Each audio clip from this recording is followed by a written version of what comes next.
सर्वप्रथम सर्वांना जय शिवराय।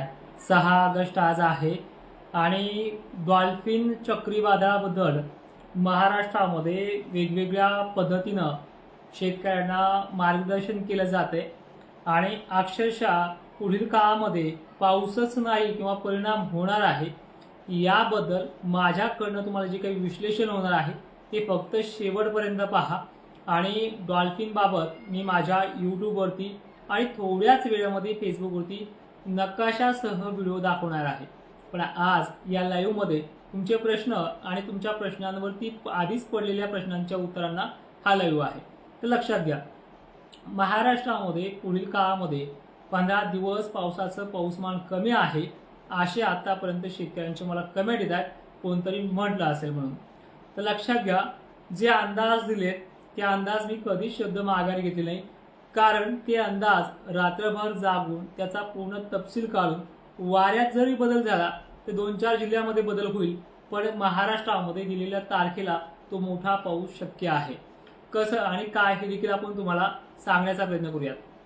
हे पहा, डॉल्फिन जे चक्रीवादळ आहे ते पूर्णपणे प्रशांत महासागरामध्ये बनलेलं आहे। त्याचा प्रभाव जो आहे चायना, शंघाई शहर, तायफॉन नावाच्या बेटावरती, तसेच दक्षिण कोरियाच्या दक्षिणी भागामधल्या समुद्रामध्ये त्याचे परिणाम आहेत आणि ते शंघाई शहराकडे, चायनाकडे सरकताना आपल्याला पाहायला मिळते। मग त्याने जे बाष्प ओढून घेतलं आहे स्वतःकडे ते पूर्णपणे प्रशांत महासागरातलं आहे, ऑस्ट्रेलिया जवळील समुद्राचं आहे, यावरती हिंदी महासागरावरती किंवा अरबी समुद्रावरती किंवा बंगालच्या उपसागरामध्ये जास्तीत जास्त 10 ते 5% फरक एवढा असेल, पण या काळामध्ये त्याचा मोठा फटका महाराष्ट्राला बसणार नाही। ठीक आहे, त्यानंतर त्याची जी काही जाण्याची वाटचाल तुम्हाला समजली, त्या उलट महाराष्ट्रामध्ये या डॉल्फिन चक्रीवादळ जे लँडफॉल होणार आहे येत्या 30 तासाच्याही आतमध्ये 25 तासामध्ये ते कुठल्याही क्षणी त्या भागामध्ये, त्या शहरामध्ये थैमान घालेल, पण भारतावरती त्याचा विपरीत कुठलाच परिणाम नाही किंवा पॉझिटिव्ह असा परिणाम सुद्धा त्याचा काहीही संबंध होत नाहीये। ज्या हिंदी महासागरामधनं महाराष्ट्राला, भारताला यंदा सुपर अल्निनोमुळे ट्रेड विंडवरती म्हणजे व्यापारी वाऱ्यावरती परिणाम तर झालाय, मान्सूनवरती परिणाम काही अंशी आहे, पण त्या अंशी महाराष्ट्रामध्ये सध्या पाऊसमान आजच्या तारखेला तरी दुष्काळासारखं नाहीये।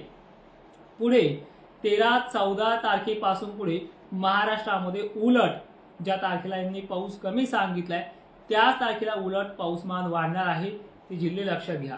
13 तारखेला छत्रपती संभाजीनगरसह विदर्भातल्या सर्व जिल्ह्यांमध्ये भाग बदलत पद्धतीनं मोठ्या पावसाला सुरुवात होईल, ज्यामध्ये धुळ्याचा, नंदुरबारकडील भागांचा, उत्तर महाराष्ट्र आणि विदर्भाचा समावेश असेल। इकडे नांदेडसह, परभणी, जालन्यासह हिंगोली, यवतमाळ, चंद्रपूर, गोंदिया, डिग्रस, पुसदसह अनेक तालुक्यांना इकडे पाऊस तो वाढणार आहे। कदाचित तो एक दिवस अगोदरही येईल, पण एक 13 आणि 14 ची ही तारीख आहे आणि तो पाऊस 2-3 दिवस चालेल, ज्यामध्ये मराठवाडा, खानदेश आणि विदर्भाचा समावेश जास्त आहे। मग दक्षिण महाराष्ट्राचं काय, तुम्हाला मी मागच्या वेळेस सांगितलंय की 17 तारखेपासून 18 तारखेपासून पुन्हा महाराष्ट्रामध्ये जे बंगालच्या उपसागरात कमी दाब बनणार आहे त्यावेळेला सुद्धा, तर त्या कमी दाबामुळे पुन्हा महाराष्ट्रामध्ये विदर्भ, मराठवाड्यासह पाऊस वाढणार आहे आणि तो पाऊस 4-5 दिवसामध्ये त्या तारखेच्या पासून, कारण की दक्षिण महाराष्ट्राला इकडे सगळं आवडल्यानंतर पाऊस येतोय, जोपर्यंत परतीचा पाऊस येत नाही तोपर्यंत मान्सूनच्या पावसावरती यांना असंच कमी घेतलं जाते। पण तरी सुद्धा येणाऱ्या 17-18 तारखेला इकडे वातावरण चेंज होऊन या भागांमध्ये 19 ते 20 ऑगस्ट दरम्यान पावसाची शक्यता राहणार आहे, बरोबर। तर मग या काळामध्ये पाऊसमान किती कमी राहणार आहे किंवा ज्यांनी कोणी कमी सांगितलं असेल त्यांना आता येणाऱ्या काळामध्ये दिसेलच, किंवा एखाद्याला चॅलेंज द्यायचं असेल तर देऊन घे बाबा, पुन्हा जिरवायची असेल तर, कारण की मी जेव्हा जेव्हा ह्या गोष्टीमध्ये पडलोय तेव्हा तेव्हा तुम्हाला आधार देण्याचं काम केलंय, ना की टेन्शन। बट ठीक आहे, एक 5 मिनिटासाठी आपण हे धरूयात, तसा माझा अंदाजच नाही। जरी ह्या काळामध्ये पाऊसमान नाही झालाय किंवा कमी झालाय तरी सुद्धा मला एक म्हणायचंय की आतापर्यंत प्रशांत महासागराच्या सुपर अल्निनोमुळे भारतावरती किती टक्के परिणाम झाला ते सांगा। सन्माननीय डॉक्टर सानप सरांनी सुद्धा त्यांनी जे अंदाज दिले त्यापैकी ते चुकले असं त्या कुलकर्णी यांच्या मुलाखतीमध्ये कबूल केले। तीच सिस्टम आहे, त्याच गोष्टी आहे. आयएमडीला सुद्धा थोडी माघार घ्यावी लागली आहे, कारण की सध्याचं वातावरण पाहता निसर्ग कोणाच्या हातचा तर नाही हे मलाही मान्य आहे, पण सध्याचं वातावरण पाहता शेतकऱ्यांना चिंतेत टाकावं एवढ्या प्रकारचा मोठा सध्या कोणी कुठलाच गॅप नाहीये. आणि तो गॅप आहे की नाही तुम्हाला 15 तारीख उजळल्यानंतर समजेल. आणि त्यानंतर आपण ज्या तारखा दिल्या आहेत की 15 ते 22 दरम्यानपर्यंत 20 तारखेपर्यंत 20 ऑगस्टपर्यंत महाराष्ट्रात काय होईल हे 22 तारखेला आपण बघूयात. मी 2 दगडावरती कधीच अंदाज दिले नाहीत की असं होऊ शकतं आणि तसं होऊ शकतं. ऍक्च्युअल आपण अभ्यासायचं असतं कुठल्या समुद्रामध्ये काय सिस्टम आहे, आयओडीची काय भूमिका आहे, सुपर अल्निनो काय सध्या साध्य करू शकतो, यावरती फोकस माझंही आहे. सायंटिफिकली मी सगळं केलंय.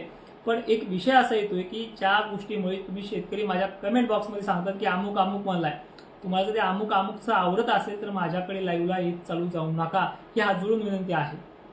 एक जण तर म्हणतोय शेअर्स तुम्ही कालपासून व्हिडिओ दिला नाही. मी दिलाय काल व्हिडिओ रोज द्यावेत किंवा रोज तेच बोलावं, ह्या गोष्टीला कंटाळा येतोय. शेती कामे असतात तर असं कुठलंही नाहीये. 12-13 पासून वातावरणात बदल होईल आणि 13च्या संध्याकाळपासून किंवा 14-15ला पाऊस महाराष्ट्रात वाढणार आहे. त्यामध्ये प्रमुख भाग म्हणजे खानदेश, विदर्भ, मराठवाड्याचा असणार आहे.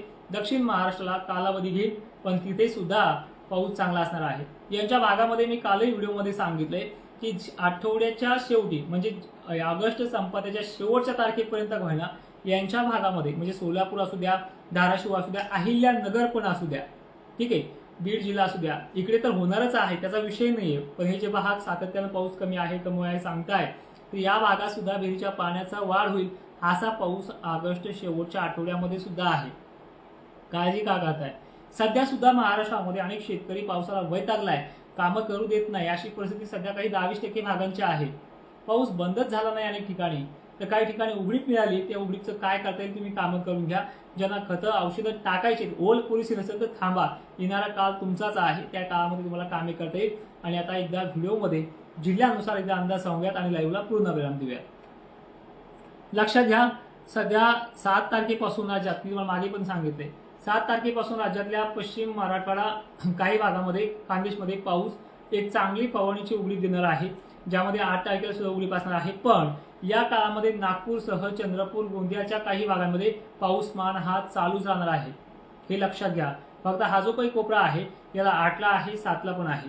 9 तारखेला वातावरणामध्ये एक बदल असा होईल की त्या दिवशी तुम्हाला ह्या 3 दिवस 7, 8, 9 हे तिन्ही दिवस कामे चांगल्या पद्धतीनं करता येईल. आणि चांगले म्हणजे आणखी खूप चांगल्या पद्धतीने करता येईल, विना अडथळा. फवारणीला अडथळा नाहीये, पाळीला अडथळा नाहीये. मग लक्षात घ्या, 9 तारखेला ही तारीख तुम्हाला चांगली आहे. सर्व जिल्हे आहेत त्याच्यामध्ये, नागपूर सुद्धा.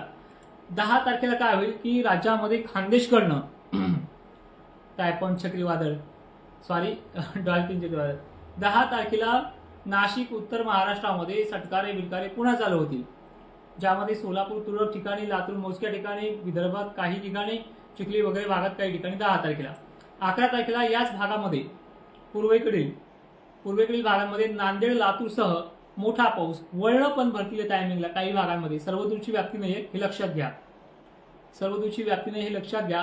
पण लातूर, नांदेड, वाशिम, हिंगोली भागामध्ये 11 तारखेला किंवा 12 तारखेला एक दिवस मागे पुढे होऊ शकतो, आपला अंदाज आहे. पण ह्या दरम्यान पाऊस तो वाढणार आहे. त्यानंतर तो पाऊस पुन्हा पूर्व विदर्भ, पूर्व मराठवाडा, नागपूर, अकोला, अमरावती, नागपूर या भागामध्ये चांगला जोर धरून या 11 पासून पुढे 13-14च्या आतमध्ये महाराष्ट्रामध्ये जोर चांगला वाढणार आहे. पाऊस पळवलाय, सायक्लोनने पाऊस पळवलाय. मला एक म्हणायचंय, मागच्या महिन्याचं खरं तर सांगायला नाही पाहिजे 5-5 मिनिटाला, पण ज्यावेळेस 8 जुलै ते 15 जुलैच्या बरसात झाली होती त्यावेळेस तुम्ही पुन्हा मीठ लावायचं काम केलं त्या टायमिंगला, की सुपर अल्निनोमुळे खूप भयानक परिस्थिती आहे. धरणाचे दरवाजे उघडलेत जायकवाडीचे सुद्धा. आणि मी महाराष्ट्रातल्या शेतकऱ्यांना वारंवार सांगू इच्छितो की पुढील काळामध्ये सुद्धा खूप भयानक परिस्थिती आहे. जो दुसरा अध्याय आहे तो काळजाच्या देठेपासून सांगतोय की ते होणारच आहे. सध्या तुम्हाला पिकांपुरता आहे तिथपर्यंत भागून घ्या, कारण की पुढचा अध्याय खूप चांगला आहे. नंतर एक विषय असा आहे की महाराष्ट्रामध्ये येणाऱ्या काळामध्ये ज्या शेतकऱ्यांना आज पाणी कमी आहे तो शेतकरी सुखी असेल. 40% भाग ओला दुष्काळाच्या छायेत राहणार आहे. त्याबद्दल एक स्पेशल व्हिडिओ बनेल, कुठला भाग असेल तो. त्यानंतर परिस्थिती 15-16च्या नंतर महाराष्ट्रात वाढणार आहे. पुन्हा 1-2 दिवस थांबला तर त्यानंतर जो दुसरा टप्पा आहे तो देखील चांगला आहे. गेल्या महिन्यात सुद्धा पहिले 2 आठवडे 3 आठवडे पाऊस कमी होता. नंतर शेवटच्या आठवड्यामध्ये तुम्ही पाहिले एका रात्रीमध्ये धरणाचे दरवाजे उघडायची वेळ आली होती महाराष्ट्रामध्ये, ती आजही आहे. तर अशा प्रकारचा पाऊस एका दिवसात आणि 2 दिवसामध्ये काय करू शकतो हे ज्यांना वाटत नव्हतं त्यांना विचारा. काय होतंय पावसाने, एका घंट्याच्या पावसाने काय होऊ शकतं, एका रात्रीच्या पावसाने काय होतंय विचारा. नसूच तर आपल्याला चिंता वाटते, पण तसं नाही. एक जाता जाता एवढंच सांगेल की मित्रांनो, पुढील काळामध्ये पाऊस आहे, घाबरले जाऊ नका, चिंता करू नका.